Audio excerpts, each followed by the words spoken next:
And some guy on a bicycle comes Okay. right beside him, and right out of his hand, Got it. right out of his hand. Good evening, everybody.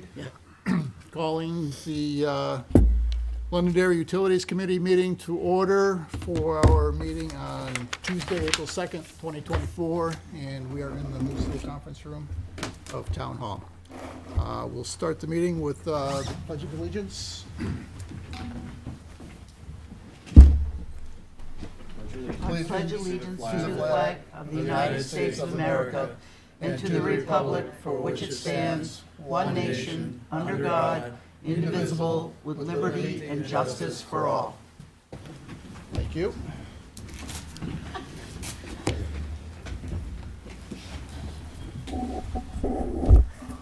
That we're still just only true.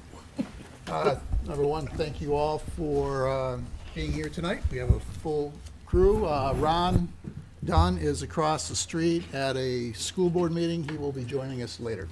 So I don't know what is on his agenda, but he will be here. He reached out to me earlier today to tell me that. Public comment, it's number 2 on the agenda. Seeing nobody from the public, we'll move on from that. Number 3, I think we're going to have to be a little dynamic or shoot from the hip a little bit tonight. We had some guests that were supposed to be here presenting, and he is not here. We were supposed to have a Zoom meeting bringing in somebody from the West Coast, and through technical difficulties, the Zoom meeting is not going to happen either. Oh. So I don't know what to say about that. I'm assuming he's going to show up. I look at John Trotter. John knows the guy coming down from Laconia, but Oh, he's coming down from Laconia, yeah. so. But I assumed he would be here, and if he doesn't make it, well, we'll have to figure out Plan B at this Okay, point in we'll go time. back to him when he gets here. Yep. Yeah.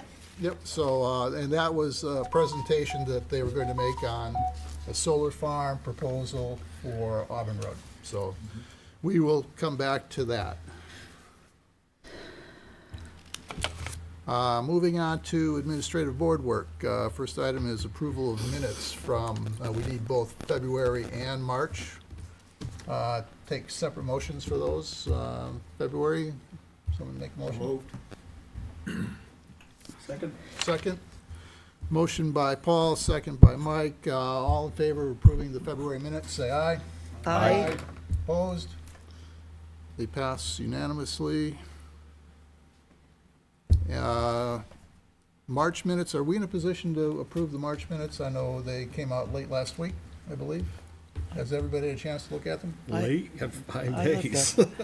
I looked at, It's not too late, did I? I think it was Thursday, wasn't it? I Okay, looked it's up at, to you I guys. read them, Late last week is yeah. different, I'm saying it a different way. Oh, okay. That's fine. Later It's up to you in the guys. week, yeah. So, has everybody had a chance to I- take a look at them? I would make I'd make a motion to approve the March minute. Sure. Do I have a second?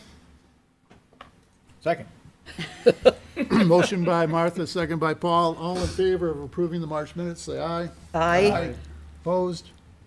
And the March minutes are approved unanimously.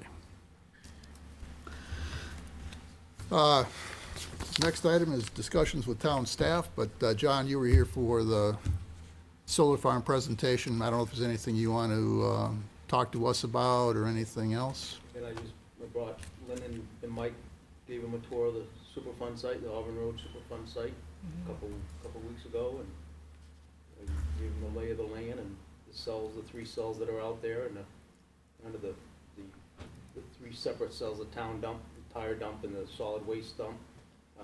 Those are all about 5 acres in size. Kind of gave them a debrief of what I knew about the site and the complications that somebody else had that was interested in doing some solar out there, but that was about 5 or 6 years ago, I think it was now. So I was more curious listening to the presentation this evening and hearing what they have to say. But again, anything that we do out there, we need to get EPA and New Hampshire DES buy-in to it. Yep. So it's not a slam dunk, go get the permit at the town and get going on it, so. And that was one of my understandings is why that former firm had withdrawn from it. One of the other complications, my understanding, was getting the three-phase power to the site. And then the third one was because they needed to get X many arrays out there in order for it to be profitable, or whatever word you want to call it. And they had even looked at trying to get some land from some of the abutters, and evidently that deal had fallen through as well. So those were the three items that come to my mind that, why they had kind of pulled the plug on that. That was the previous effort. Okay. Correct, yeah. John, weren't some of the same people involved in the project?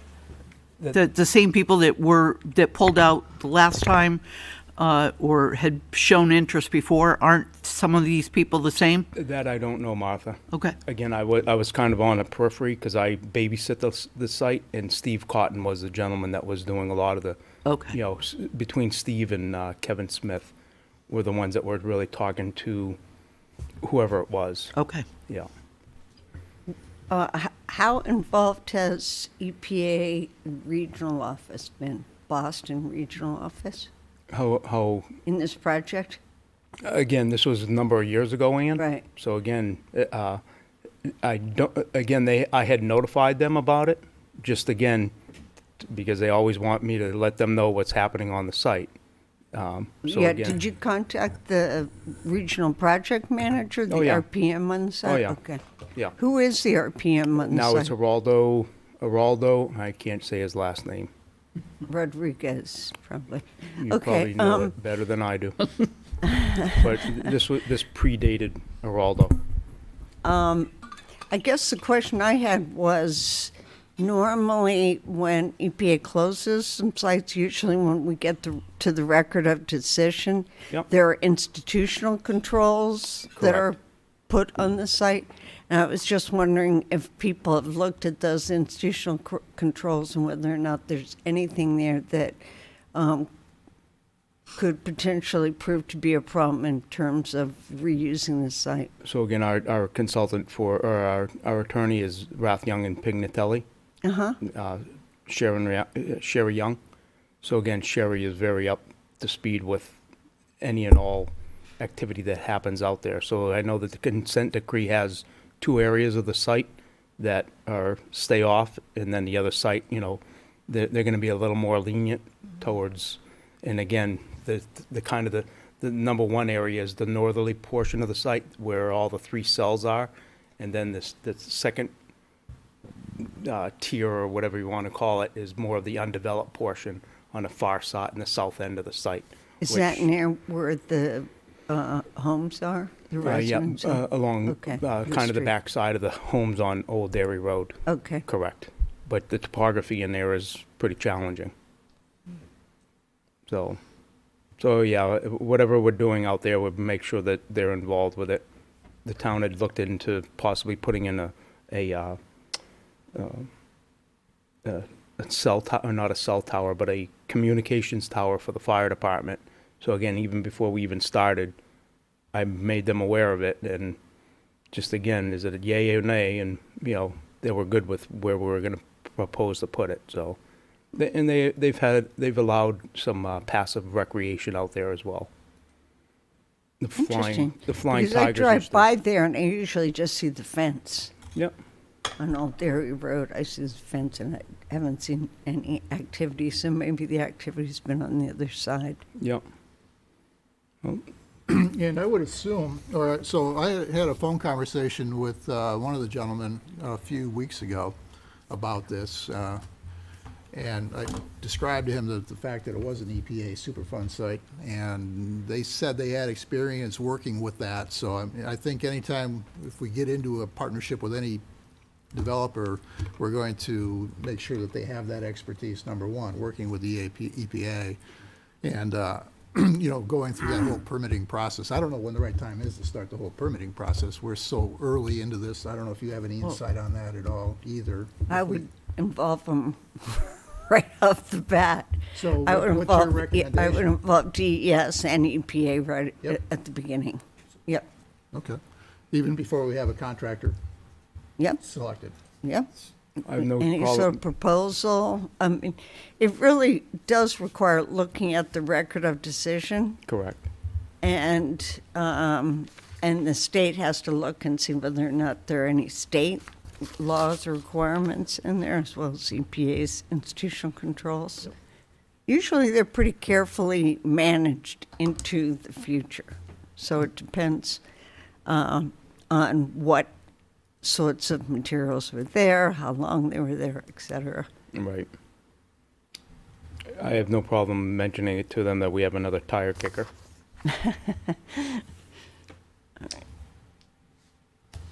I just wanted to ask,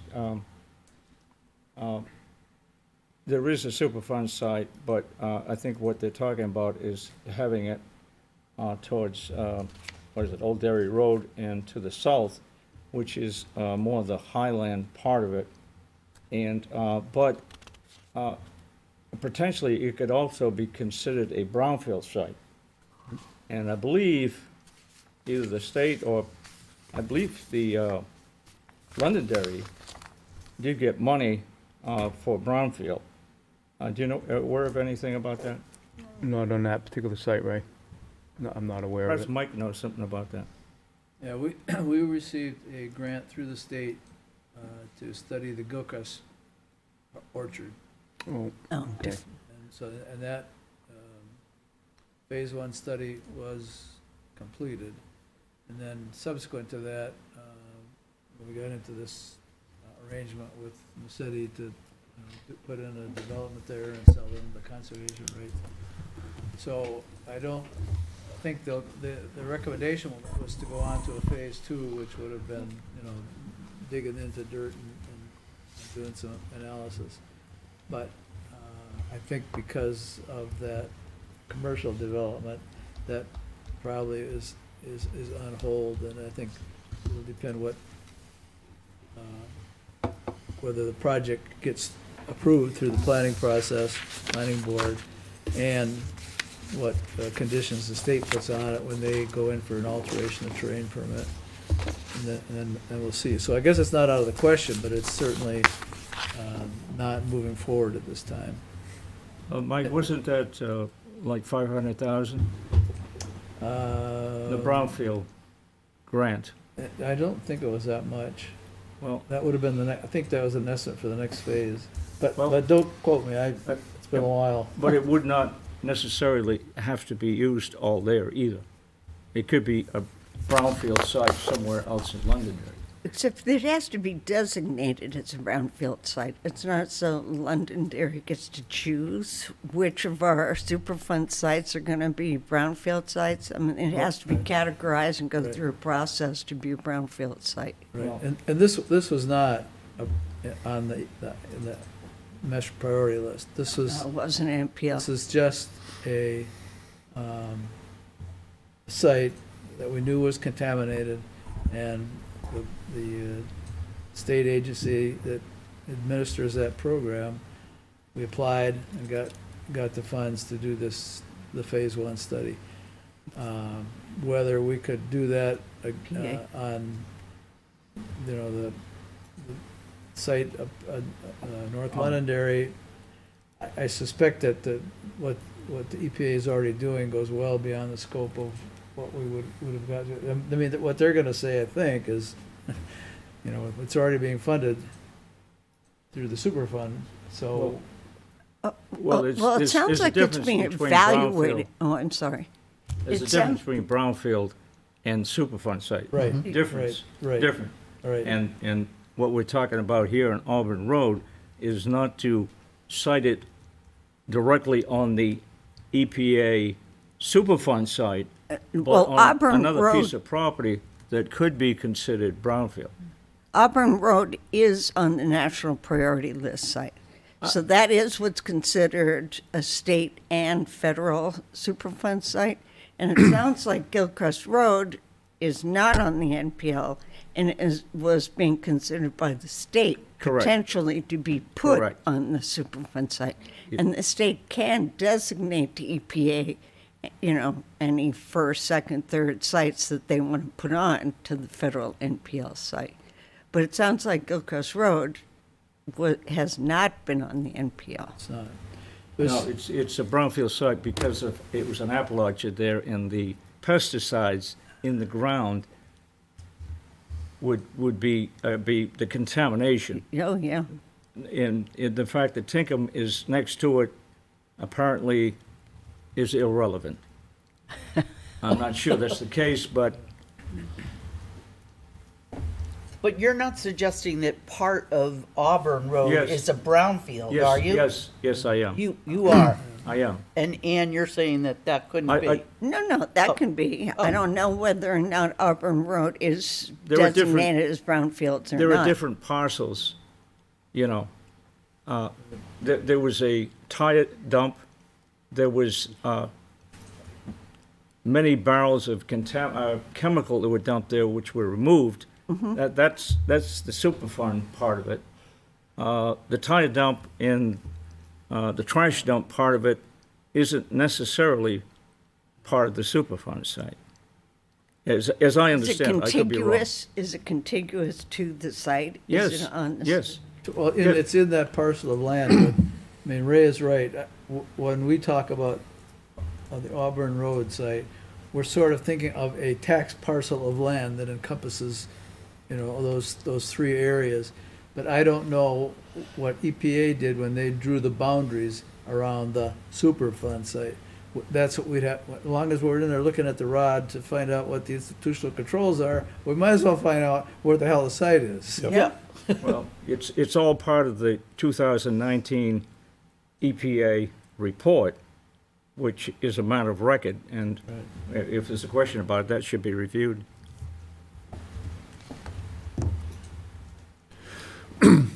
So, John, could you take an action to open up a dialogue with the administrator? Yep. And let them know what we're looking at doing, and then we can start talking about what they're going to be looking for from us in terms of documentation, permitting, everything like that. Yep. By the administrator, you mean PM. like Brian Olson? I wouldn't go to the administrator. No, I'm going I'd to, go I'm to going to the Raldo. regional office, yeah. I'm Yep. gonna go to Raldo, my contact. We might also Okay. check with Andrew Fuller, who is the contact between the New Hampshire Department of Environmental Services and the town of Londonderry. Are you familiar with him, Joe? Yeah, but Andrew's not the PM Andrew is not the PM for DES for the Auburn Road Superfund site. Right. I'll- correct. Yeah. That's true. Brian Olson is in charge of the RCRA program, Superfund program, so you could probably give him a call too. I'm gonna start with Geraldo. I know the person. You know I know the him. man. Okay, He's the man. That's my tact. Thank you. Great, thank you. Yep. Thank you, John. You used the phrase, us partnering with the developer. Is that beyond just, working with them with the town and maybe, We don't know. what is the level of Yeah. involvement they're expecting from? So at a high level, there's two different courses of action that I can see, and Mike, you have a lot more expertise than I do, so correct me if I'm wrong. So number one is, the company that was gonna present tonight, they're looking at giving us a proposal to own the equipment on the site and lease the property from us. And we would receive a yearly lease payment. But they would create all of the electricity, they would sell the electricity, they would be the beneficiary of any power created. Yeah, so the other way of looking at it is, the town of Londonderry or its citizens would own all of the solar generating that goes on there. Okay, so an actual partnership, not just working with them on the project. Right, Okay, right. got it. But if we did it ourselves, if we ended up owning all of the infrastructure, we'd still have to partner with somebody to do the engineering and everything Yeah, else, absolutely. installation and all that. Absolutely. So when I say partnering, I'm really meaning, we're gonna have to go outside, whatever we decide to do, I mean, assuming we go forward with this, whatever we decide to do, we'll have to partner with some outside organization in order to make this happen. Right. It's- Are they the contractors or the developers? Yep, Yeah, got it. yep. Thank you. Is there any timeline you have in regards to this? No. If we- I think there's a lot of studies. We need to look at this a lot deeper. Yep, absolutely. Yep, yep. And, it was just a topic that came up last year is something that I think it's a great idea to pursue, and so let's pursue it you know, and the timing will work out the way it will. You know, I just have to say that I drove down to Western Virginia a couple of weeks ago along 81, and you just drive past solar farm after solar farm after solar farm after solar farm. So they can't be bad ideas. No. They have to work. No. So that's one reason. We have this land over there on Auburn Road, which is Sitting there. sitting there. Yeah, I was going to But say. you don't have to do it just on Superfund sites or brownfield sites. If there's other land, first of all, you can put on, you know, solar voltaic on tops of buildings. Yep. But you can also put it on other town land. I don't If think. we have other town land, that's a Yeah, but- possibility. We You don't don't have wanna a tie lot up of town good land. Yeah. You don't want to tie up good land. We don't have a lot of town land that the town actually owns. You know, it's privately owned land. Or it's wet. It's privately owned. Yeah, I'm my sister talking took about 1 acre town-owned and land. tomatoes, No, I was just thinking of town-owned land. Yeah, I don't know of any parcel that would support this. I haven't looked into it too deeply. We've talked about it, you know, on the planning board at various levels, but I'm not aware of any large areas where we would want to pursue something like that. We'll take a look. I'll ask the GIS folks to take a look. How large an area are you thinking? You can sort of develop it where there is a huge, it's actually one of the largest solar farms on the Isles of Shoals on Star Island, which is 6 miles out Yep. from Portsmouth. Yep. There's actually a piece of property on that island which has a huge solar. So it depends on, you know, how So, big the size is and how If you big. want to. so estimated, Go ahead. this company that was going to be here tonight was looking at roughly 10 acres. 10 acres. Yep. If you want to see a good solar farm, go up to Manchester. Now, I've seen plenty They of have a solar huge farms. landfill up there that they put Yep. solar farm on, right? Has anybody talked to Derry recently in regards to their plan to put it on their landfill? So I haven't specifically talked to anybody at Derry. I know they put in a smaller set of arrays at the Well, that- transfer station, but they haven't done the larger installation yet. Yeah, that was just kind of a test site Right. at the landfill, Yep, you know, but they've been working on this for years, yep. and I don't see any solar panels out there yet. Right. I'd kind of like to know, you know, where they're at, Sure, you know? sure. I have a contact in the Department of Public Works over there, so Yeah. I'll reach out to him, see what he can offer. You said about 5 acres, right? 10. 10, 10. yeah. Thank you. But they could probably do less, right? It depends on what their interest, can they do 5, 8, or 2, Well, or in whatever. order for it to be economically feasible, Right, they have to have a certain, right, Size. right. But even on Star, if you guys go out there and you see, I mean, it's not 10 acres, that's for sure, on this island, which is about a mile in size. But it does provide quite a bit of assistance and help to the folks on the island in summer conferences.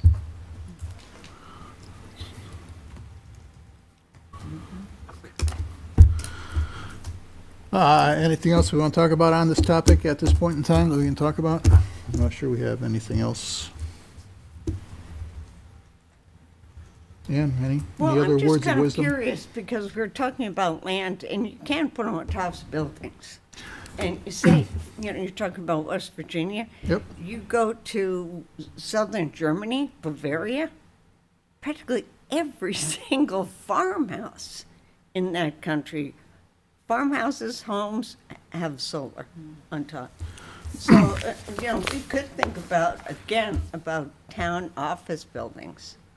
Well, we did go down that road already, and there was quite a bit of pushback when that was talked about. So, From who? From From the from town? the or- town, the council, yeah. One of the big concerns is always with the structural capabilities of the buildings and whether or not they're designed to hold that type of load in addition to a snow load.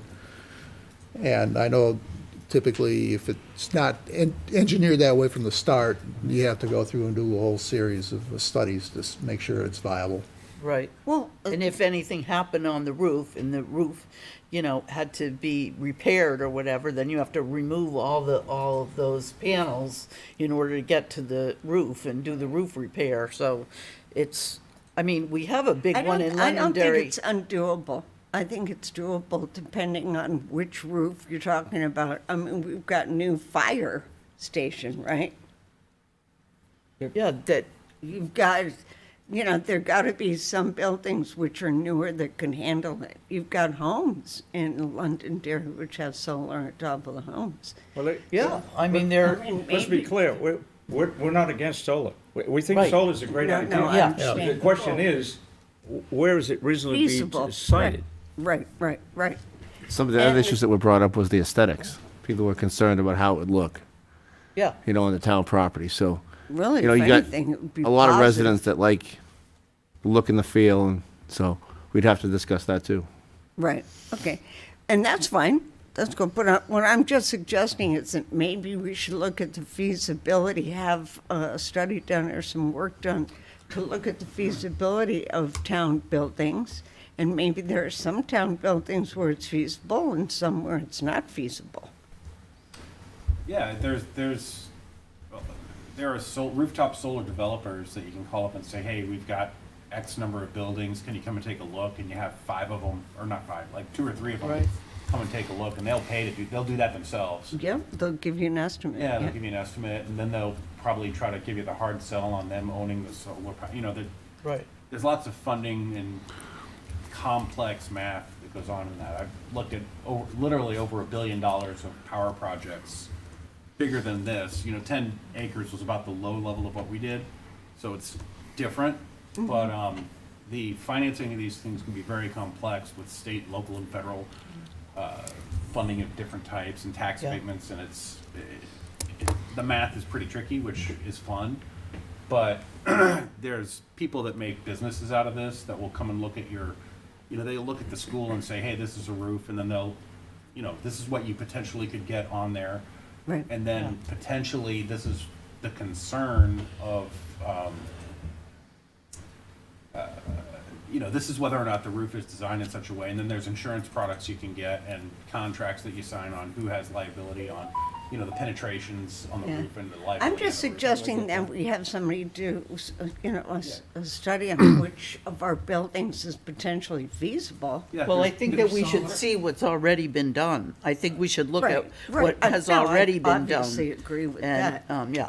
But Yeah. some things, if you know of a study that's already been done of all of our town buildings, that would be great to start off with. And then, there are going to be lots of different solar companies out there. Some are going to be helpful and some are Right. not. At but- one point, we talked Maybe too it's about parking lots. Yeah, Right, you Lynn? can Yep. put- So the school had asked us to start thinking about putting something in the parking lots. But let's leave the school as a Right. separate discussion point. Yeah. But, going But back to what you just- were saying, though, there were studies done, the Energy Efficiency Task Force. And let's dust off that report and see what the outcome was there. And also, if you guys wanted, the town of Bethlehem is 100% solar. All their power comes from solar. So if you wanted to look at a town and see how they did it, you could look at them. If that's helpful. Yeah, interesting. Yeah. That is interesting. All But, all their town properties are 100%. So John Trotter had mentioned Yeah. Steve Cotton as being the Yeah. previous facilities person, so I did reach out and I haven't talked to Dave Foley, but Dave Foley is the new Steve Cotton in terms of facilities, so I'll send Dave a note too, just to let him know what we're talking about. Just see if he has any thoughts or ideas on making that happen as well, so. There was a study done of the middle school to determine the feasibility of putting solar there. Ultimately, they decided not to, but I don't think it was a showstopper kind of reason. So, I think I have that, I can share that with the committee. But is this a good time, Mr. Chairman, to just do the ECBG update? Because I think it's gonna, maybe could guide some of our discussion Sure, here. sure. We're kind of free-form tonight, so perfect time. So you might remember that the town was offered to submit a grant for $75,000 under the IRA, Inflation Reduction Act provision that created, I'm sorry for the bureaucracy here, the Energy Efficiency and Conservation Block Grant. And we elected to apply for basically a voucher that we can use to create a energy strategy for our town. And for $75,000, I think we can incorporate in that some of the answers to the various questions that we've been floating around here this evening. So, you know, what I guess I'm suggesting is that we get that going first before we launch into any other studies, and we could certainly do our homework that doesn't cost any money. Correct. That's fine, but as far as, you know, paying consultants, because we're gonna get one for free. And the way the process works is sometime this summer, the feds hope to hire a national engineering firm that will provide their services to all of the towns across the country like us that have decided they want to develop a energy strategy. So when that happens, then they will work with us to define a real scope of work for what that strategy is going to be. We put some things in the application so they have an idea what it is we want, but we would have to get down into the details on what they want, what we want them to do for us, and, you know, how much it's gonna cost. And I'm sure if we wanted to expand it, you know, with our own nickel, that's another possibility. But at least we know we have $75,000 worth, which is, you know, not chicken feed. The good news is, we put the application in February, and last week, Justin Campo, who is the official point of contact, you know, the paid employee type point of contact, got the word that they accepted our application. And so now, really, we're just waiting to be contacted by somebody that says either, "Hi, I'm your engineering firm," or from the federal government that says, this is your firm, you know, go work with him. So that's where that stands. But like I said, I think if we can be just a little bit patient, we can sort of put some structure into all these various good ideas that were floating around. Excellent. But by accepting, are you saying they awarded the grant to the town? Yes, well, they've accepted the application, and it's a formula grant, so we're guaranteed the money. So fundamentally, it's safe, I think, to say that we've had the award. I suspect to really get the award, we'll have to sign a piece of paper or something. Okay. But because it's a voucher program, the money goes to the engineering firm. It doesn't flow through our finance department. So it's designed to be that way, so that it's simple. It doesn't impose additional burdens on our town staff, and yet we can get this job done. Mike, is it up to us on this utility committee to decide what we would like them to, excuse me, look at? Or is it up to someone else, like the town manager, or? Well, if the town manager follows his practice, and so far, every time that's something that comes up under our purview, he goes to Lynn and says, "This is you guys." So I'm assuming that's what's going to happen. Okay, good enough. Yep. Good. Mike, order of operations questions, because you've got this grant hanging out there, and I heard you say that there are details that have to probably be added to it in terms of direction. Should we be working on those details short-term in anticipation of this thing coming up, and perhaps a log jam, depending on how many folks are trying to shove through Right, programs on how many different engineering firms. right, Because right. I could see a queue coming out of that would be a couple of years long. Yep. Yeah, we could do that. I mean, the other thing I could do is share with you what, sort of some extracts of what's in that application. The application's online, and I don't even have access to it because it was just, you know how they are, fill in the blanks kind of thing. But the narrative parts of it that we did, I've got those on a Word document that I could share, just so you have a flavor. And then, you know, I think anybody that wants to, you know, write up a little narrative, and say, you know, yeah, that would be good. And we'll may end up with just with a little binder of ideas, and then when the time comes, we'll have that to fall back Yeah, on when we I sit think down with the I think that's what we should do. I think we should do that Yeah. vendors. as soon as reasonably, Yeah, I You think know. we should start working on it now. yeah. Yeah. If you could send that Word document Sure, out? I'll Yeah. send it to Lynn and Yep, we'll get it out. Thank you. Yep. Thank you, Mike.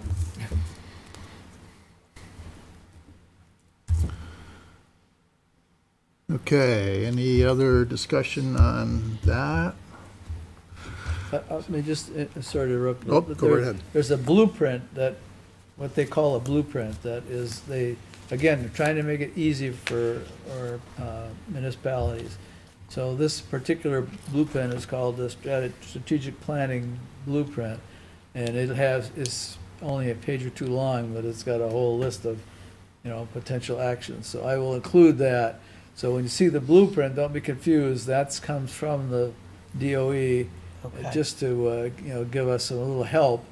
And then the other narrative is the one that, you know, we used to, which apparently was successful because they accepted the Yeah, application. yeah, good. And that's more geared toward us. and what Yeah, we're- yeah, Yeah, right, good. right. Yeah. Good, good. Thank you.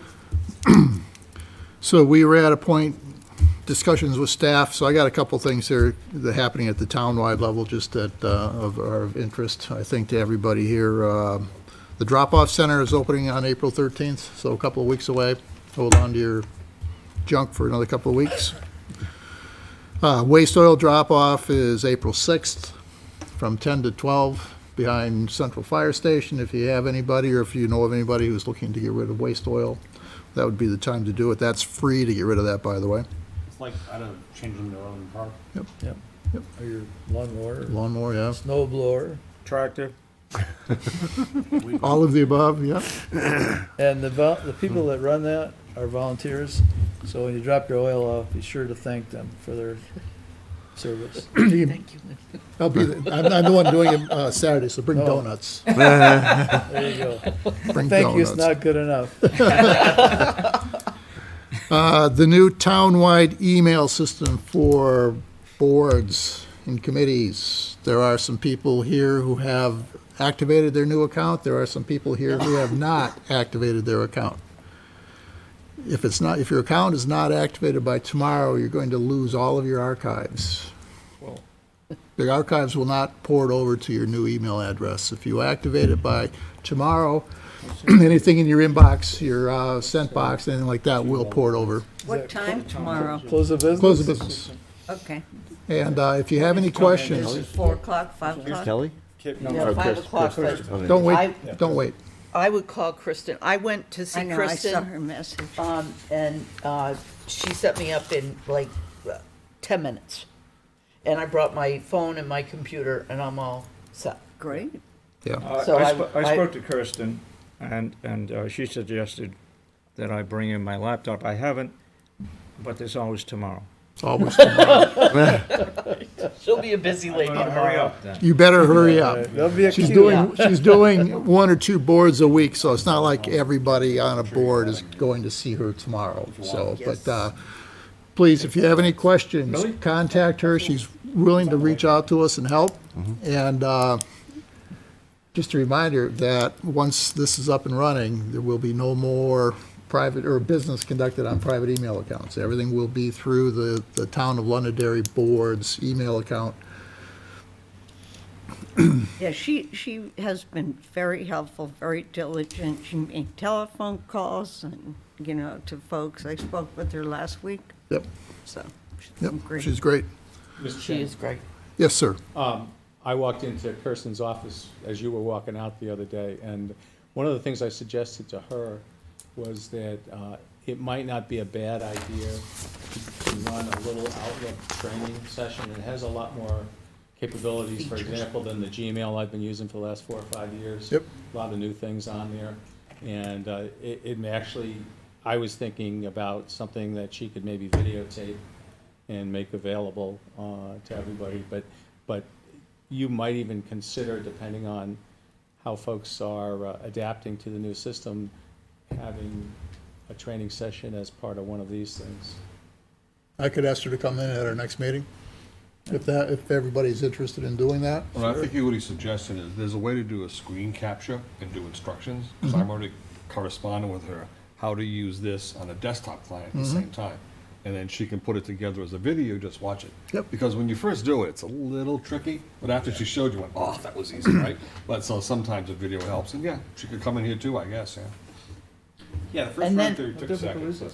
It's great when And it's then she done. did mention that passwords, although right now I have an easy password that I can remember, but she said that the town will be putting in a more complicated password like we had the first go-round, which, Uppercase, lowercase, digit, 2 special characters, minimum 8.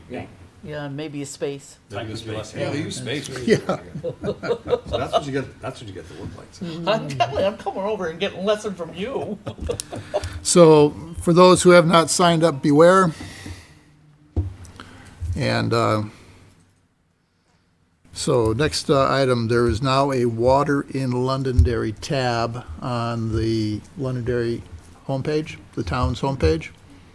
And it doesn't have a lot of content yet, but let's make use of it. We'll fill it up. Excellent, excellent. And with that said, I think Ron Dunn has a new title. The Water Czar, are you the Water Czar? What is I have that? lots of titles. Yes, And I'm that was. officially the water czar of Londonderry. So, so I don't know how you can have a full-time job with everything else you have going on. But, so I think it's great. You're an excellent resource to this committee, I think, to the town. And, anything water-related, let's make sure that Ron's included in the discussion.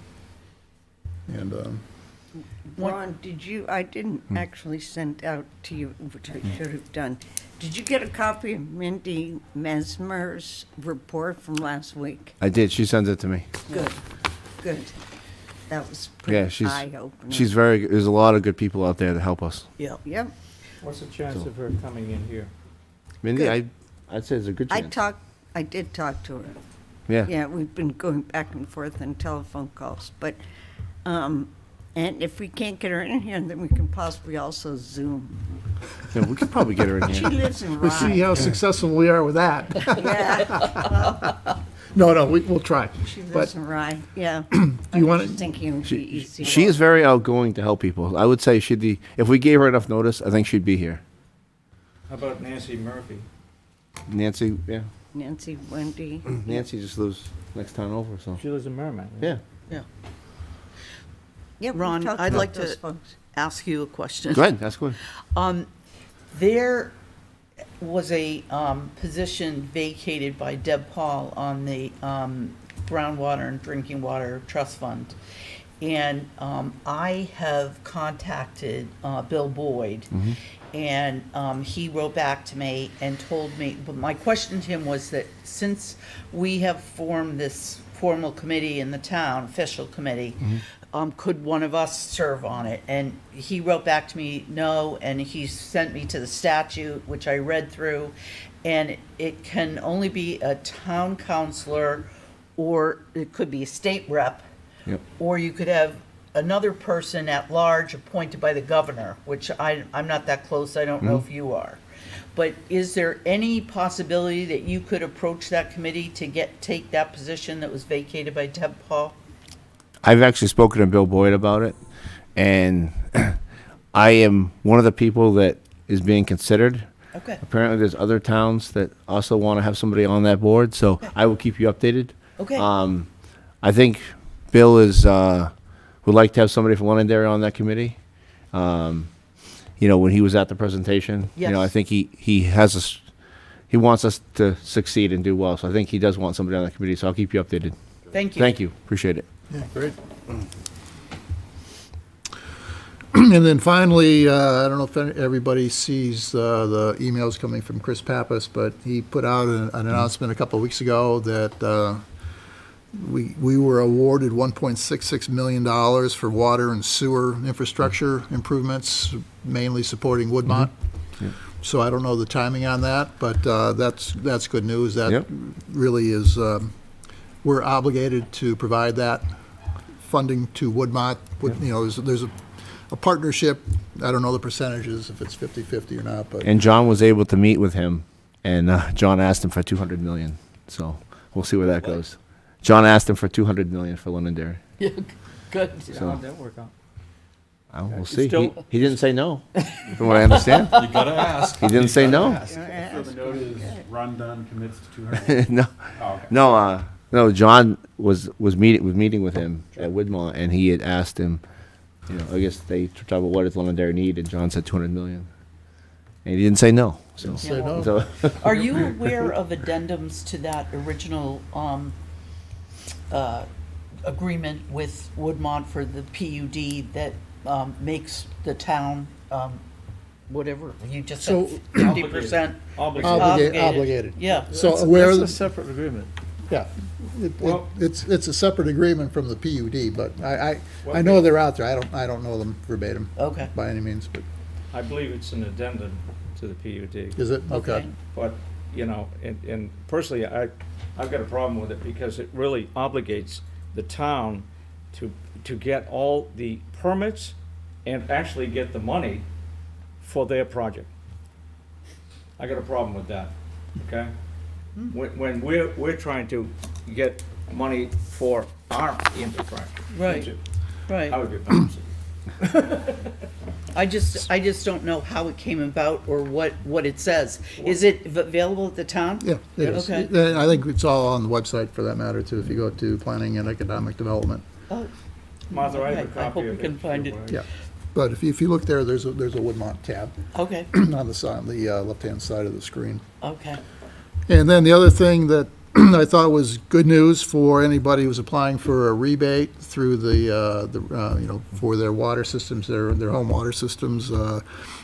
Pappas is working with the powers to be to exclude the rebates from income taxes. Yes. 'Cause good. I was surprised. We had ours done a couple of years ago, and then, you know, in February, I got a little W4 form from the state saying, you know, The, this is income. a lot of the companies now are putting into the state, so it's not coming back to you Right. so much, It's- to you personally, Yeah. but for those people who applied themselves, then it does come back to you personally. So it was just a little zinger, Yeah. unexpected. No, that's nice. That's But a good it's thing to work nice, on. it's nice if they can make that happen, but it sounded like there was something that he was sounding confident just from the couple of sentences that I wrote or Mr. read. Chairman, not that I have a personal interest in this, but is there any chance this would be retroactive to people that are already That was paying my taxes first on it? question. Yeah. That was my first question, John. $400 is $400, right?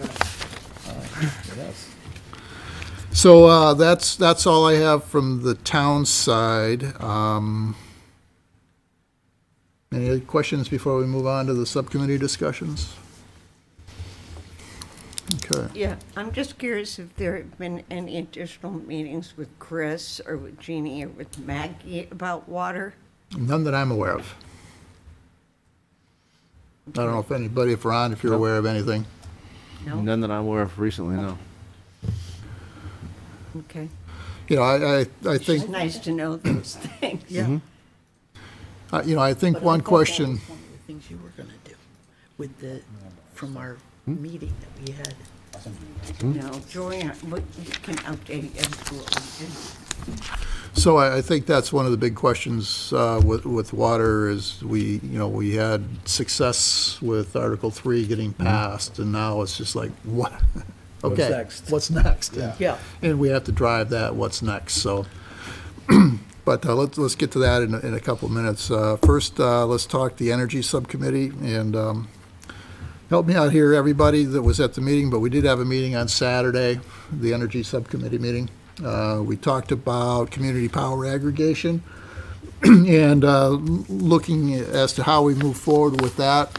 And right now, we're kind of targeting a October, November timeframe for implementation. And I sent correspondence out to Colonial Power and Freedom Energy Logistics about what are the steps that have to happen and when do they have to happen in order to make that happen. So we're still moving forward with that. Colonial Power just announced a contract with the town of Hampton. It's their first contract in the state of New Hampshire, so now they have a track record to start running against or running with. So that was good news from them. Block grant applications, anything else we want to talk about with block grant applications? I think I stole all my thunder. Okay. So we did have a pretty good discussion on grants, and just so everybody knows, Mike and I will be having a meeting with Mike Malaguti and Justin Campo and one of Justin's people next week. I don't know if you got the meeting notice. You probably haven't because you're not signed up yet on email. So next week, if you're available, Wednesday at 4 o'clock, to talk about how we better manage discovery and management of grants. And really, and who should be For the whole doing it. town? Yeah. On everything? On every subject? Potentially. Utilities wise. Yeah, no, not us, but we Water being the town, we being the town of Londonderry. How does the town of Londonderry Deal with. Yes. deal with it? Okay, yeah, Yeah. that's a good And thing what to role? find out. And what role do we play in it? But Yeah. it just seems, to me, the uninitiated, it seems kind of haphazard. Yeah. Does Londonderry have a grant writer?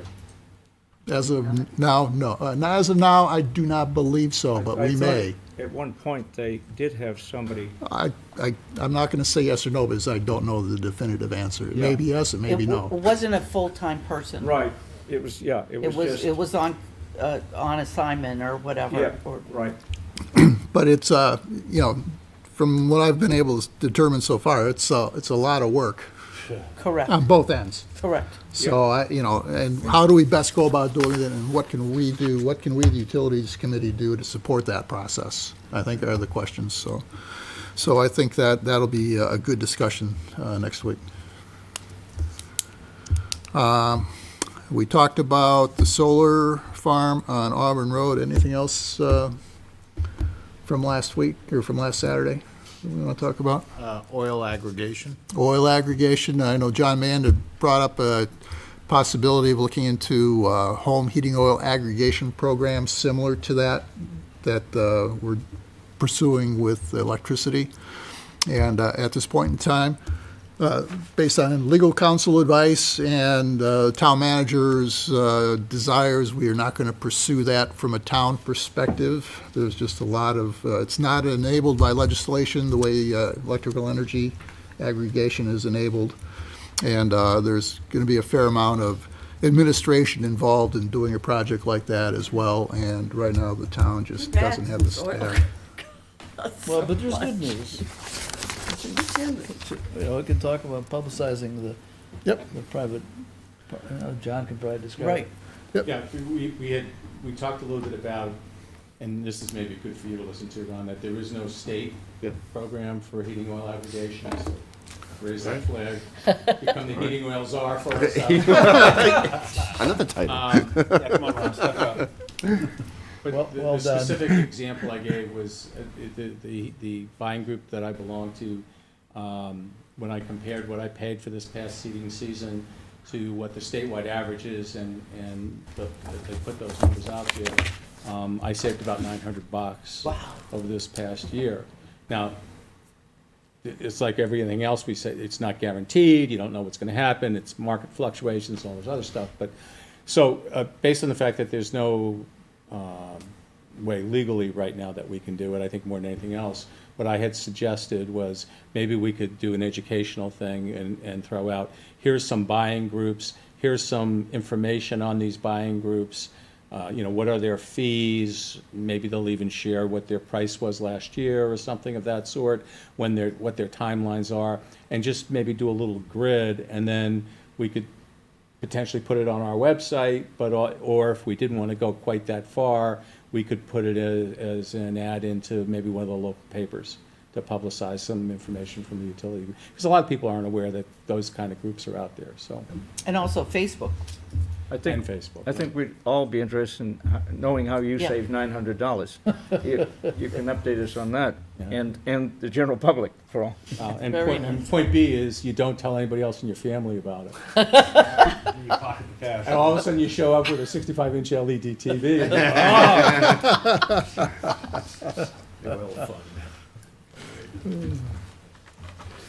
Any other, anything else from the Energy Subcommittee? Did you mention the audit? I was looking Oh, to audit the use. Did you mention that, Paul? Sorry. Yeah, no, go ahead. Yeah. Well, one of the ideas is we need to get a baseline of what is being used currently throughout the town. So doing an energy audit of the buildings. yeah, and Dave Foley is going to be the guy we're going to be working with. I haven't spoken to him directly on that yet, so he's not aware, but he may be now. But he took over the ownership of all the town facilities. Remember those books that we got, Ray? The last time when we were on the energy Yeah. before this? Oh, yeah. Well, we were given books that were about this high to analyze. I don't know who ended up with those Well, books. what was the other gentleman's name? They went to you, right, Jeff? Did you get those books? Did I get him? No, Jeff. No, Jeff wasn't on this committee. Oh, well, I give them to somebody. I had them, No. Did you have them? yes. And you took them from, What was his name? I can't remember Yeah, his. the guy did most of the legwork on it, Yes. right, and then I passed them on to, I thought somebody on this committee, but I don't blame you for not wanting to admit it. I have some books, but I don't know if it's that specific. That's what I'm talking about. Those Oh, maybe. those books, Yeah, which I were think it was. which had a lot of information about the town. Correct? Yeah, well, it was bills, it was just bills and bills and bills. That I have a bunch of bills. Yeah, I mean, the far easier way to Pay do those this bills. is Okay. to just look at the budget, and every department's energy bills are in the budget, so. Okay. I mean, that doesn't necessarily show kilowatt hours or gallons of fuel oil, but, Cost. so, yeah, I mean, Yeah. the point, the way our discussion turned was, we need to get a baseline, as Joyce said, and that really involves two things. One is getting somebody to use the EPA has a great piece of free software that we can use to track our energy consumption. And then the question is, who's gonna be the mole that, pulls that data together and populates it and then keeps it up to date? Because as near as I can tell right now, that function and that person do not exist. Every entity, school, building, middle school, high school, grade school, fire department, they all do their own thing with their, with their accounts. So nobody has this big picture. So I think that was gonna be on our agenda when we meet with Mike and Justin, right? Yep. So the concept being the cheapest energy of all is the energy you don't use. So the question is, how can we bring as much efficiency as possible out of the energy that we are using? So that's where we're headed. But again, we kind of have to, I think, take the lead, from the staff and see, what's feasible here, and Okay. how we should proceed as a committee. Okay. Good, thanks. Okay, great, thank you. Maybe that's the way to use that grant money or some of it. Is engineers do different things. Can utilities send a summary of, send that data as like a spreadsheet instead of sending it as the individual bills? You can get access to a website that has the history of each account. You can go far back as you want. Okay. So And you can get access to, anybody's account or just your account? well, your account. Does it show like PDF, is it PDFs of the bill? So I have to like, this many kilowatts at this rate, or can I say, give me a spreadsheet of every month for the last 120 lines of data, 120 lines down and like 5 or 6 fields across? Or do I have to go through a You whole can get bunch of- access to the bills themselves, Okay. and there's a limited spreadsheet capability to give you history. Okay. So we can, because I've done that for my residential, Sure. and I'm assuming it's probably similar For for the, commercial. for the commercial, right? When I get a notice every other month that says you used last month this much electricity this year compared to this much last year. So I don't really- And how do you do against your neighbors? Get that one too? Well, I plug into their outlets, so I don't know.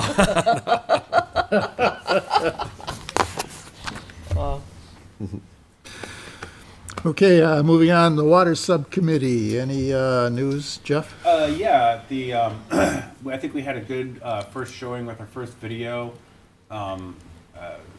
We could take credit for the successful passing of the pipeline edition. Yep. Due to Some partial- credit, yeah, not I all think, credit. I think our video was a 20% swing in the vote. But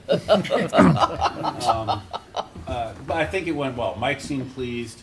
I think it was informative, and I think the team liked it. It gives us an opportunity to work together. We have another one that we want to do. Ann has a lot of good, several years of experience in the EPA, so we can get into more detail on the PFAS. We're working on some questions to ask Ann, and we're going to sort of do not a round robin, but as we interviewed Mike, we're going to interview Ann.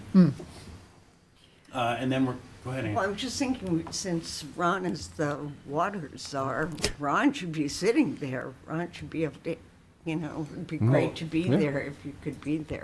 We'd love to have, yeah, Yeah. absolutely. I'm going to start copying Ron on everything that we do. And would love to have an opportunity to interview Ron and hit any contacts that we can, we'll collaborate. Absolutely. So we're working on that, working on some questions. There's also the new task of a town water strategy. We had what I think was a pretty good meeting last week, or it was week before last. Right now, on this document, we're in the data collection mode. So we sort of have 4 vectors of data collection, collecting information from the town, collecting information from the state and neighboring communities, so we get a sort of a regional flavor, what's being done with water. Ann is using her contacts to collect information from EPA and federal legislators. So we're collecting data. We're going to start thinking about how to organize it and putting together a data island. There's obviously, a data lake. There's obviously a lot of information to collect. As we start thinking about how to craft the report, we may draw in some of the other members of the utility committee that have experience with writing these reports and writing engineering type reports. But again, it's important to be aware that this is not an engineering report, this is a strategy, so we are not going to be doing the detail, we're not going to be planning pipe sizes. Correct. We're just going to be saying, there's this many people in Londonderry, people use about this much water, so therefore, in general, to be prepared for the next 10 years, we need about this much water in general, some variation of that. But that's our big project right now. The videos, we want to keep doing those on maybe a 6 to 8 month tempo. 6 to 8 week tempo for video, and we want to come up with new ideas to talk about. So a lot of good activity going, good team, a lot of diverse skills, and I think we're making some good progress. Any other feedback from the team? I Ron, would we're going to just- start asking you a lot of questions too. I would just add to that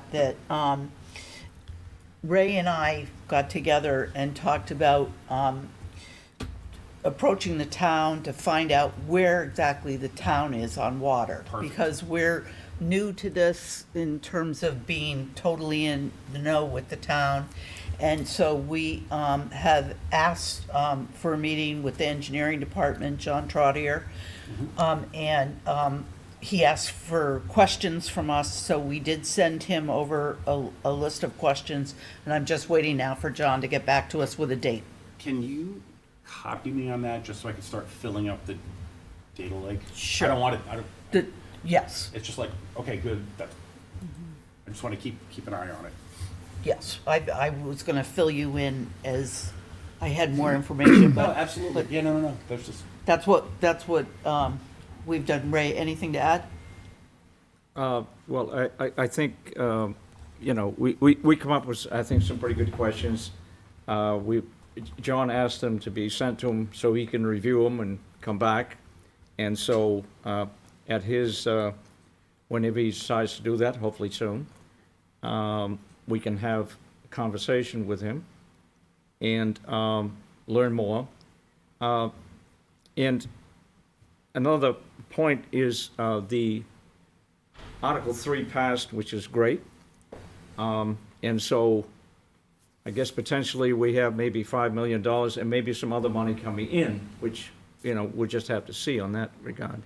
But we really need to know kind of what the town is visioning on where the pipes are going from once the one comes down High Range Road. And so the study from Weston Sampson, which was done quite well, but it's not really the town plan. It's a vision that what could be done, and so that's very good. that's the one that you have, right? This one? No, that's not it, but, Oh, sorry, it looked like that, yeah. sorry. But there's a lot of other information that is available that the town has paid for. A lot of good recommendations have been made, and we need to look at those.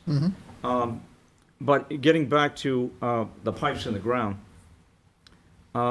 another thing that we should all be aware of is these 5 million gallons sitting up in North Londonderry. I talked to Mike Unger, who is the gentleman from New Hampshire DES, who worked on the Weston Sampson report, okay? And I had a brief conversation with him in regards to what is the status of that 30-inch water line coming down from the 5 million gallons. He informed me that contract has been put out. That would be coming down Noyes Road, this 30-inch line. As far as when that's going to happen, they expect it to start perhaps this spring. I think the trees have been cut. Well, the trees have been cut up where the tank is. No, coming down the Noyes Road. Oh, they, on the side of the road? Yeah. Okay. So that's in progress. And that is going to have an effect, potentially, on the town water supply, including fire protection. So that's Manchester Waterworks, Yep. right? And so this is where I get a little confused, and with how do we tie that into Pennachuck and Pennachuck Supply, right? And what's something actionable we can take from this discussion? Having Pennachuck, and I know Pennachuck wants to come in and talk to us next month or the month after. John Bovair, the new CEO, wants to come in and talk to us, right? He's the head engineer, yeah. No, he's the CEO now. He's the is he? CEO Yeah. now. Okay. Yeah, as of the first of the year. I wasn't aware of that. Yep. Um, And so he wants to come in and talk supply, and Pennachuck's got things in the works. I don't know how they tie, I don't know how well they work with Manchester Waterworks either, but this gets back to the whole lack of a strategy we have. How do these all come I together? think the town needs to have, and I don't know where they're at. I'm sure that they've already had plenty of discussions with Manchester Water, but I think we They being should Pennachuck? kind of know. Yeah. I would like to have somebody from Manchester Water come in here, Yep. actually. I mean, all the water coming to Londonderry is from Manchester Water. That's correct. Whether Pennachuck is billing the town or the residents, it's Manchester Water, okay? They made the deal with Manchester Water. The town wasn't really, I don't know where they were at in that regard. As far as the eastern part of town, northeastern part of town, all the way down to the Derry border on 28, that's all Manchester Water. Yep. As far as Pennachuck, that comes down to the head of Mammoth Road. Well, it actually comes down Mammoth Road, Old Mammoth Road. But it's all Manchester Water. Pennachuck owns the pipes in the ground, and they own the franchise. So that's important. Now, one other thing I just wanted to mention, I happened to be up in Pembroke at my granddaughter's, and there's this guy having some work done on his tractor, having something welded. And my son-in-law says, hey, you ought to... Can we come back to that during roundtable, Sure. if you don't mind? Okay. I'd like to continue on just with the discussion with the water committee, and then we'll come back to that at roundtable. Okay, great. And I'll remind you if you don't remember. So I think it's a good, interesting discussion. So I just wanted to say, talking about the water strategy, so as of last month, the planning board has a new chairman. For those who don't know that, Art Rugg stepped down as planning board chairman. And Jake Butler is now the new planning board chairman, and one of Jake's priorities is going to be updating the master plan, the town master plan. And I think one of the deficiencies in the master plan is the lack of a water plan. Absolutely. And I think everybody understands that, so, it's very timely that we're doing this, and I think it's gonna be, a So very is- critical part Good, of the master plan. good. I just have a couple questions. So Jake Butler with the planning committee is going to be in charge of updating the master plan?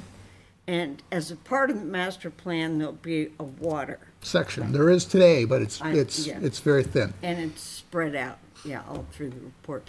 I guess one of the things that occurred to Joy and I when we got together to meet to discuss water issues was that it's going to be pretty difficult. I mean, that master plan was put together by a consultant, right? It's going to be pretty either difficult to almost impossible for one person. Oh, one person Well, can't it's do not it. gonna, It's not one person. can't be one No, person. No, it's it's not not one gonna be person. one person. Even a committee to be, in some ways, a committee is going to be more difficult to write a master plan or a strategy. And usually what happens is you'll have an environmental consultant who will put this stuff together, and then the town will review it. And I guess I'm suggesting that if we've got any funds, 75,000, we all have our eye on that 75,000, that we may want to think about that actually for the town.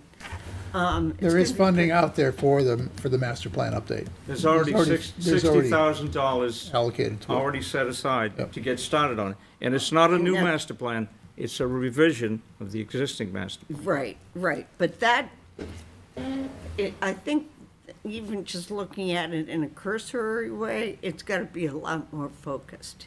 It's pretty diluted on a variety of different subjects, so it's going to have to be a lot more focused and it has recommendations, but not so much strategies. I think you'll see a lot of positive changes to it when it's done, addressing your exact comments. When is this master plan supposed to come out? When is it getting kicked off? When, Yeah, they- when is it supposed to be produced? When it's getting kicked off this year. And it's supposed to be produced by, I don't know. I don't know the answer to that. It's gonna take a year or more. Yeah, Yeah. it'll take time.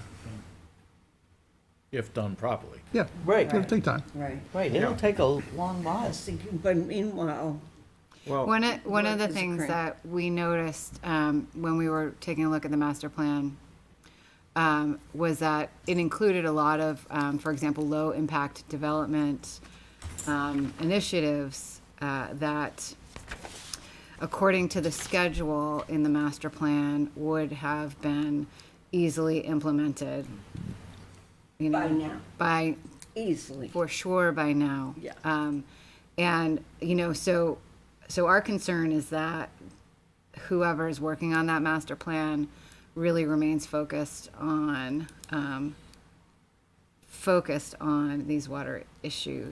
That's a And very good especially, you know, like we were talking about with energy efficiency, you know, it's the energy we don't use first, right?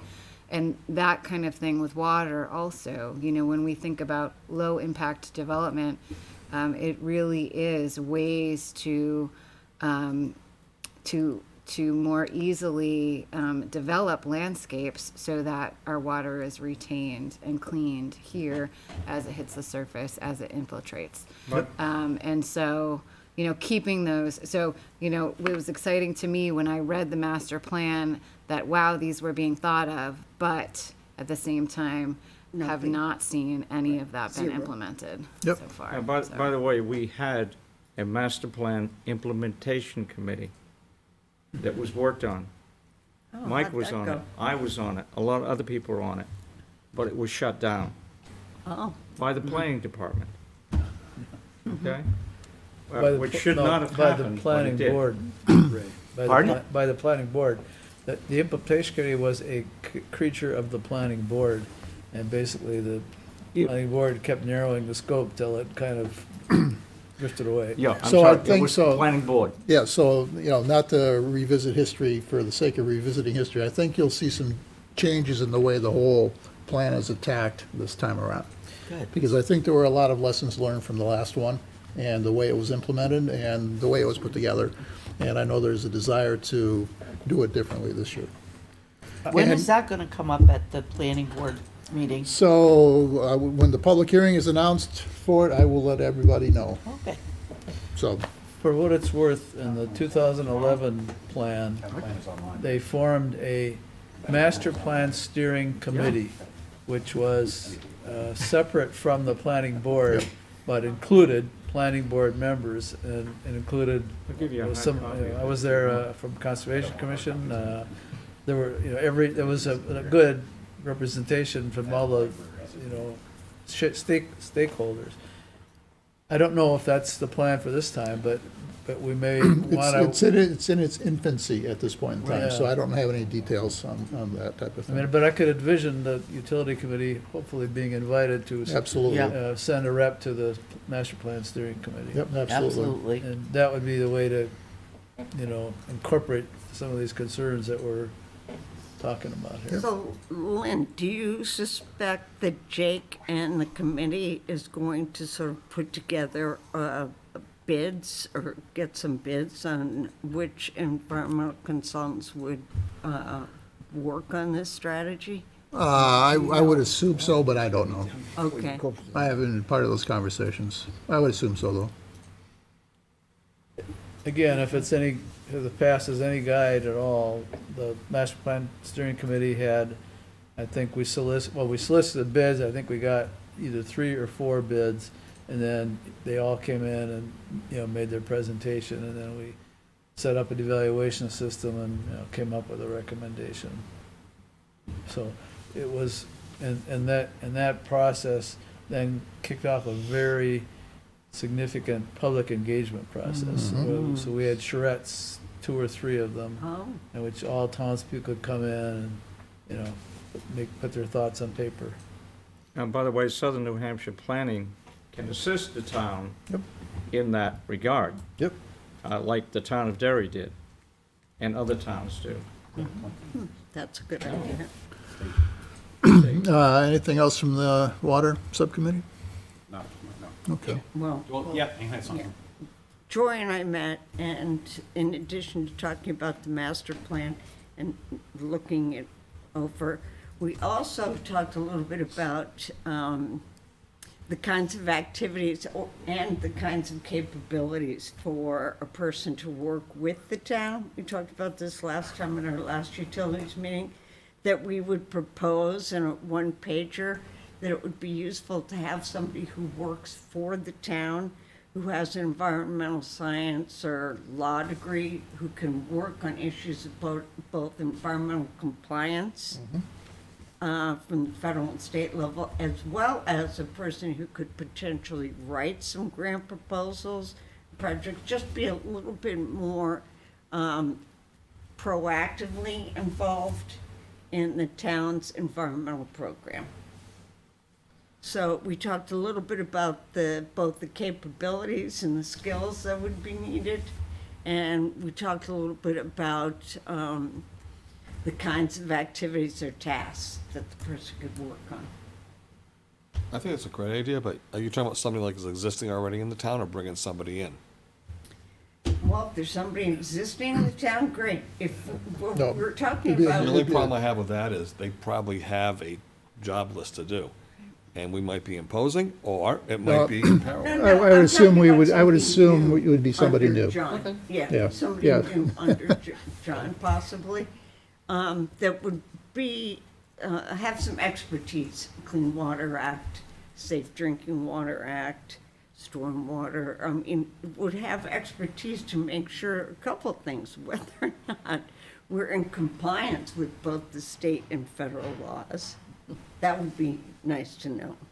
So why don't you put together your thoughts if you haven't? Right. And we'll talk about them at our next meeting. That's the plan. And if Yeah. everybody's in agreement, I'll forward it on to the town with a recommendation that we Well, I proceed think we with doing have, this. one of the things that Ron brought up last time is, look, you guys have got 9 months, until we have to go through this budget cycle again. Yep. And, I would not want to do it too fast. I would want to get buy-in and a variety of input from a variety of people. And I think that's before what we the next just step put would it be. out there. Yep. Yep, but let's, if you can put something together, and we'll just vet it amongst ourselves and then decide what the next steps are. Okay. Yeah, great. When we created the conservation ranger position, the process was, we wrote a job description. We weren't telling anybody how to organize it, but we said, here's the description of a person that we think we should have.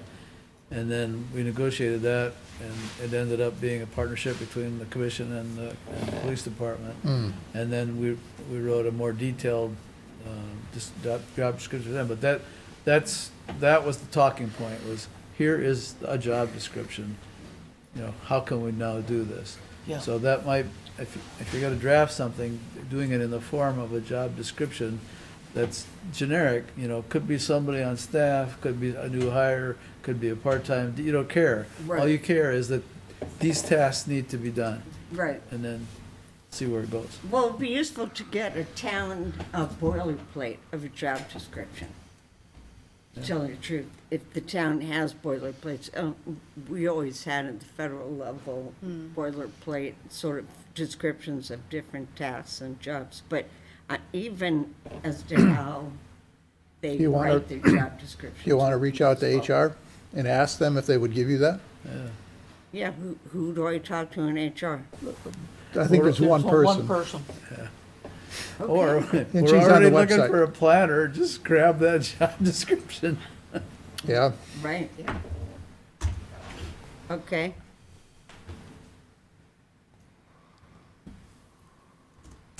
Anything else? Lynn, do you know if the town has chosen a contractor to, in regards to MS4? I believe, Not that I'm aware of. so they have $100,000. I don't know what that's gonna cost. Maybe, that would be somebody that's involved with the environmental issues or Right, stormwater plan. possibly. Yeah. And if, if their contract is $50,000, they got $100,000. I suppose that money is a warrant article, can only be used for Right, that. right. Yeah. Okay, thank you. Moving on. So, next subcommittee is sewer and solid waste. There's not a lot to talk about there, but we had talked, Joy, you brought up a thought at our last meeting about redefining the way we have our subcommittee structure put together. I don't know if you've had any chance to think about that. No, I thought you were gonna ask me about compost. No, I haven't honestly thought about that Okay. too much, so. I don't think there's a lot going on. I poke John Trotter and I poke Mike Malaguti every time I see them about the updating the sewer. It's not the sewer master plan, but the sewer master plan, which goes by a different name. Yeah, be careful, he'll give that to you. I'll charge him for it. But there is a sewer facilities plan. And the last time it was updated was 2013. And I had a call or I had an email from a intern over at UNH, or a grad student, I should say, at UNH, asking about our sewer rates. He was putting together a comparison of sewer rates for the communities in southern New Hampshire. And the rate table in the facilities plan was from 2007, and that's the current rate structure is from 2007. So the rate structure hasn't changed in 17 years. So right away, that tells you that something's amiss with that. Right? Yeah. And I think, just to follow up with Joy, that one of the things you said was that you felt that sewer fit more with water than it did with solid waste. So that's what she was saying, that those two were kind of not cohesive, and that it would be better to do the water and sewer together. Am I That wrong? was, yeah, Okay. those are my thoughts, thanks, yeah. Particularly when you're thinking about water, you're gonna dig up the roads, you're gonna put water line down, and a year later, you're gonna say, oh geez, we gotta put a sewer line down there too. Right. That needs to be thought of. Right. Clean or So- dirty, it's all water. Solid or liquid, it's all waste. Yeah. Yeah, there you go. There you go. Good. That's a good point. So I'm going to task, so if it's okay Can't with hold that the, water after that. so if it's okay, I'm going to ask the water subcommittee to ponder the thought of pulling it into the water. Okay? We don't want to put waste in our water. What are you thinking? And at our next meeting, why don't you give me your thoughts on? Man, I gotta watch it. that. You got us pulling waste into our water. You got us walking on hazardous sites with boots. What else you want to do? It's a dirty world. It is. Yeah, we'll put in the budget We'll for deal some, with it. we'll put in the budget for some hazmat clothing Yeah. and respirators. Go to the fire department, I'm sure they've got Yeah. something. It's all with PFAS though. So then, on the backside of that, Lynn, if sewer moved over to water, would solid waste still stand as a subcommittee? Is that how you'd see it, or? That's how I would see it. I don't see it fitting in with cable and internet or anywhere else easily. And, and it was a standalone committee for a long time, with the solid waste, Was it? for a small committee for a long time with some dedicated membership. It is important, though. Oh, yeah. It's Yeah. very important. And there's work to be And it's a done. big cost to the town. Yep, I think it's the third biggest line item, so, in the budget. Yeah. Do we want to open, when does the contract for waste disposal up? So, I mean, I don't want that's, to go on down a path. but- yeah, that's a couple years down the road. Okay. It was just signed, I think, last year. We just updated it too. If you remember, we had to increase the amount we paid. So, Yep, but we still have a good deal, so. yeah, we Yeah. do. Yeah. We do. But there would be a possibility of expanding a standalone solid waste subcommittee to incorporate perhaps some recycling issues. Absolutely. That's a substantial part of it. Yep. And so a lot of those dead issues that I had when I was on solid waste, I can dig them up again. Okay, good. Isn't that So what Joy, we you like? helped John. You helped John. Mattress recycling people. We can always do things better. So, nothing to report on cable internet. Do the roundtable next. We're going to start. Joy, anything for roundtable? You sent me a note about composting. Yeah, so I had, I reached out to Renewal Compost, who they set up curbside compost pickup at various towns around the area. They used to do curbside in Londonderry, but they only had 5 people, and so it wasn't really effective for them to go household to household. But the good news is they're still servicing Londonderry, and they have a drop-off bin at Sunnycrest, and real easy to use. You can drop off any time you would like to. They still provide a bin for you, and it's only $15 a month, which I'm going to sign up for it. It's a really good deal because they also not only, so we do compost at home. We throw it into our backyard pile. It's not well maintained. We can't put in fish. We can't put in eggs. We can't put in meat. They take all of those things. Wow. And so it's a good list of things. You know, they take hair, a lot of the things that you would not put into your own home composting system, you can put into this system. What is that, renewal composting? It is Renewal Compost, yes. So yeah, I talked to Megan this just yesterday, and they would love to have more people from Londonderry come on board.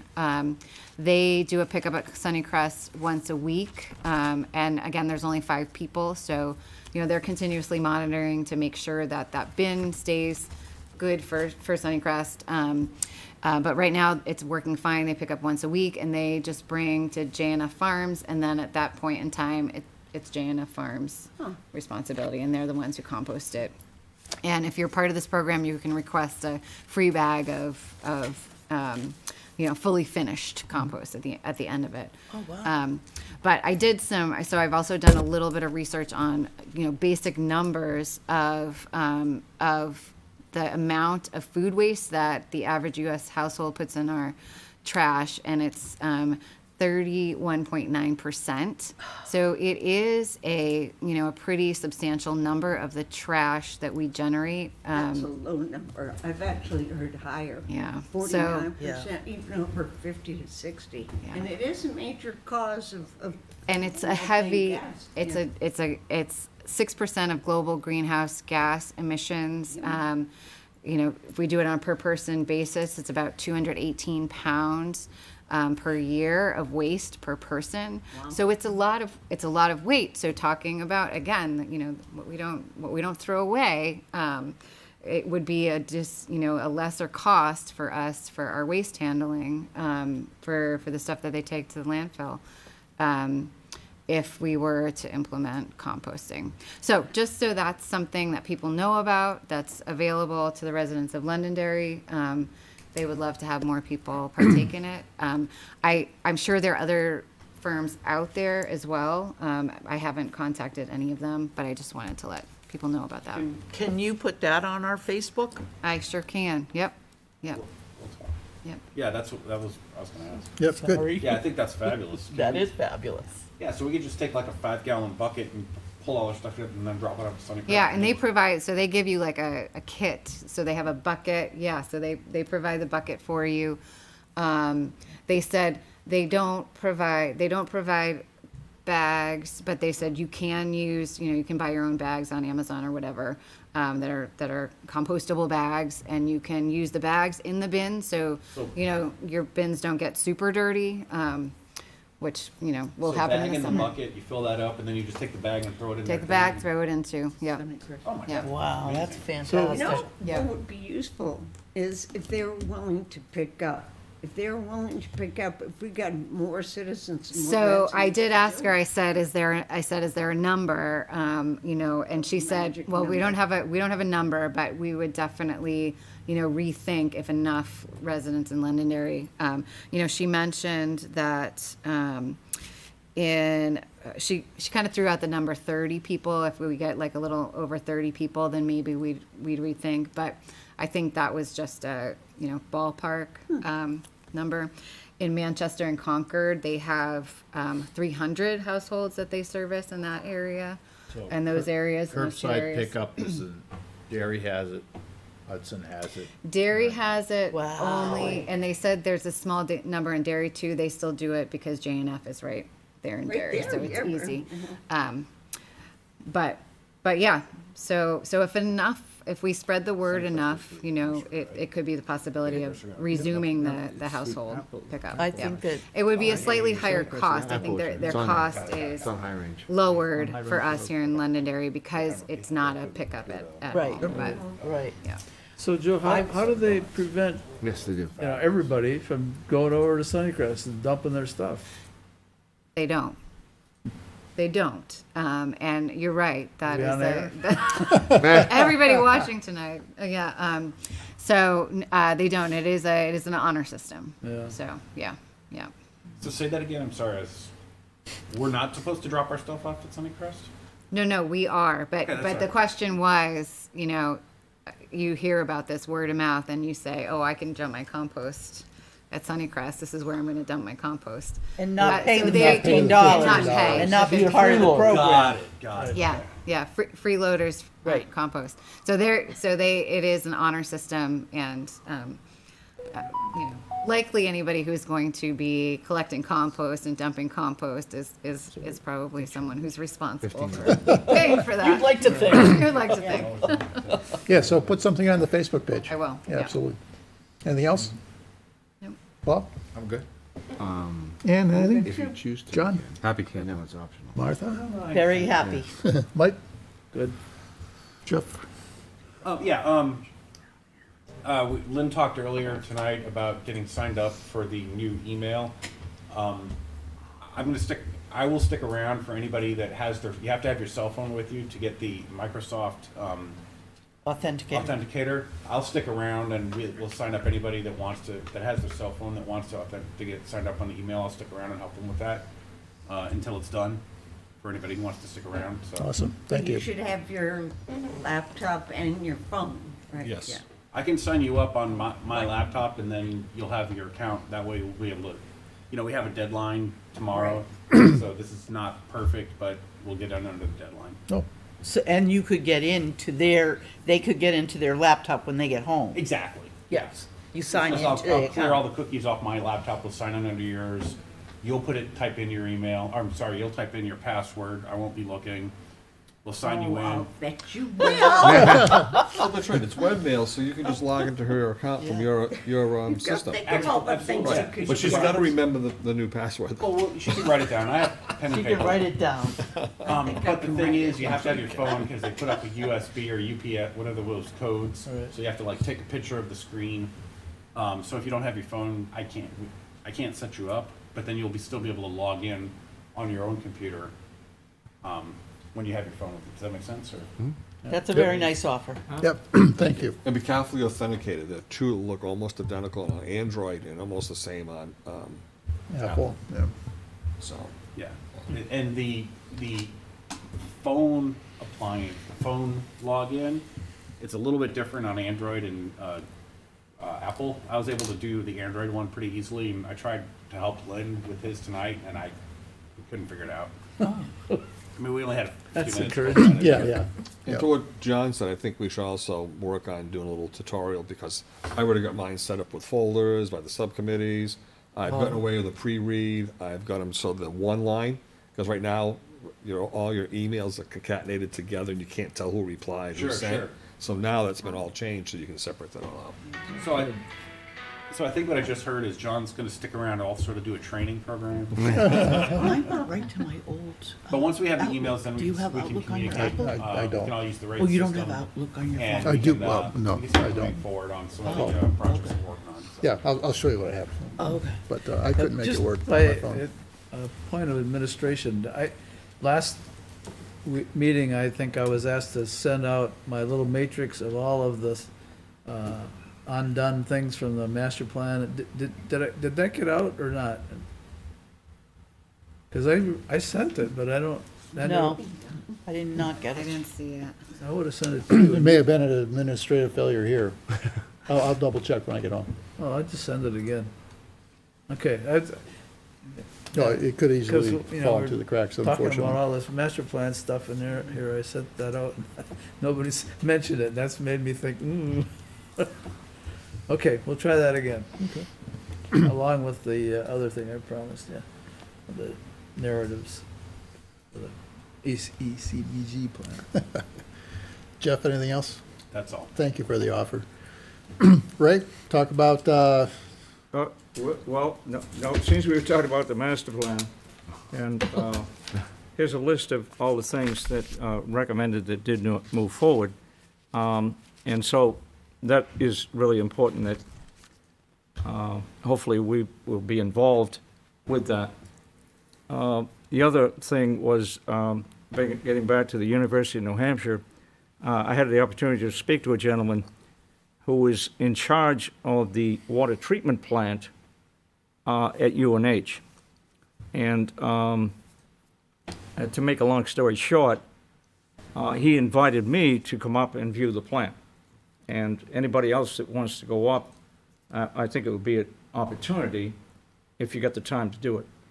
If not, the other thing is University of New Hampshire produces 90% of their power, both heating and electric. They also have a wood chip plant that they use for heating to make steam. And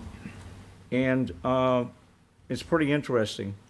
Their fuel is methane from the Rochester landfill. It's piped, I don't know, 6 miles or whatever it is, to their facility, and they produce 90% of their own power. And it's the University of New Hampshire. We could probably learn a bit from them.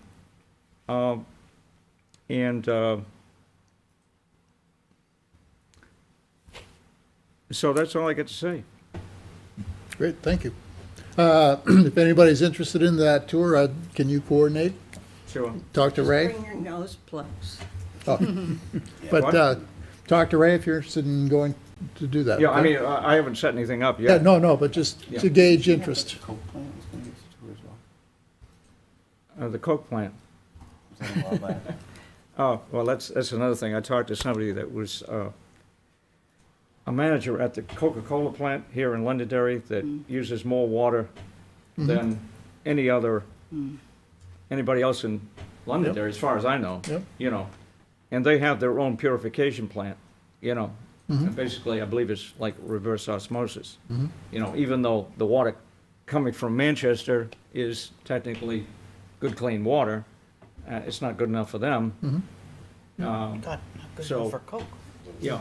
So you want it consistent I too. think We also have to have. somebody else already took a tour of the plant. I haven't, but, and I didn't set that up either, but it was offered, Oh, you know, so, They actually do a lot of solid waste and recyclable work there too. They're Really? very proud of that, yeah. well, I'm sure they do Took a plenty of tour. recycling of their containers and so forth. Right. Absolutely. I don't know what else they do, but I guess the point is, we can learn a lot from others. We're talking about learning from other towns. Very good. Why not take advantage of it? sure. What Joy talked about, the other towns doing this, there's so much information that we can take advantage of, which goes on to another thing, doesn't it? Comprehensive environmental. These reports are done by the town. We paid for them, made excellent recommendations, and we should think about suggesting the town move forward on it. We've already paid for them. They're professionals doing these reports, and we should take advantage of it. Absolutely. Anything else? That's enough for now. Ron? All right, just one quick question for the committee. We talked about Mindy Mesner earlier. Is that something you guys would like me to pursue? To have her come and talk to the committee? And Already left messages. from Okay. Mindy, so I think we're good there. Okay, But maybe you and I should just chat. Yeah, that's fine. Is it, and then what direction would you want Mindy to talk about? Because Mindy knows lots of things. She could send her, so we'd have to give her some kind of guidance as what we wanted her to talk about, because she's very smart. She knows a lot of things. Water contamination. So yeah, just, have a list of things that you want her to talk about. Yeah, about You know, 'cause then- PFAS. I mean, she was the person who helped bring the number in New Hampshire to 12. Mhm. And so it would be good to, I think we'd really to be thoughtful about this. Mhm. I think we need to think about and talk to her about what topics specifically besides PFAS she would like to talk about. And maybe we would set her up for the June meeting. Give her a little time to Yeah, prepare. that was you the know. question as to Sure. when we would do this. I'm saying, I think she would come, just give her a little bit of time, Yeah. you know. agree. I'm sure she's very busy. Everybody would, I think, get a lot of benefit from her. Right. Sure. She's very knowledgeable. But I just want to give her some direction, Yep. because So maybe, she can talk for 2 hours. Yeah. I'm being all, very educated, very, very good topics, but we might want to focus her and say, this is what we'd like you to talk about. Yeah. so maybe No, knowing, if she Yeah. was aware of our charter, Yeah. maybe she can tailor her talk to what we've been chartered to accomplish. So, so there's a lot of things out there that'd be Yeah. nice to know, but, we're not gonna go out there and put in a water filtration system, a mass water filtration system, so. It might also be interesting to think about, rather than having her come to our meeting, where, we hope people are watching us on TV, but if not, to do one of the videos with her. Oh, that's what I was Yeah. thinking, Yeah. actually.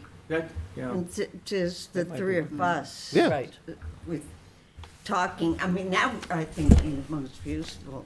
right, Yeah. absolutely, because Yeah. that way you could, have a little more time than we usually give to a speaker at these meetings. Yeah, it's a little bit nicer to have a conversation over at the cable TV Yeah. Oh, yeah. center than it is here. Right. And if you the- guys the want interrogation. anybody else invited, just, you had mentioned some Merrimack, or whatever you guys want, I can facilitate it.